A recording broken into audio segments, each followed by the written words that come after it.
ওম শান্তি। শিব বাবা বলছে, তোমাদের পুরুষার্থের অগ্নিতেই বিনাশ জ্বালা প্রজ্বলিত হবে। অর্থাৎ আমরা যত তীব্র পুরুষার্থ করতে পারবো, চরম পুরুষার্থ করতে পারবো, তত বিনাশ নজদিক আসবে, বিনাশ এগিয়ে আসবে।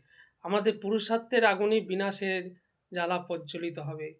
এই বাবাই যে যজ্ঞ রচনা করেছে, এখানে সব কিছু আহুতি পড়বে। সমস্ত ব্যক্তি, বস্তু, বৈভব সব কিছু আহুতি পড়বে। এবং আমাদেরই পীড়িত বুদ্ধি যারা বাবার সঙ্গে, তারাই বিজয়ন্তী, আর বিপরীত বুদ্ধি বিনশন্তী হয়ে যাবে। রাশিয়া আমেরিকা শেষ হয়ে যাবে, আর ভারতবর্ষ অবিনাশী খণ্ড, ভারতবর্ষই থেকে যাবে। বাকি সমস্ত পৃথিবীর সমস্ত কিছু ধ্বংস হয়ে যাবে। চারদিক থেকে বিনাশ হবে, সমুদ্র উছাল খাবে, ন্যাচারাল ক্লামিটিস হবে, ভূমিকম্প হবে, সিভিল ওয়ার হবে, অ্যাটমিক বার হবে। এইভাবে চারিদিকে বিনাশের ফলে চারদিকে ছারখার হয়ে যাবে।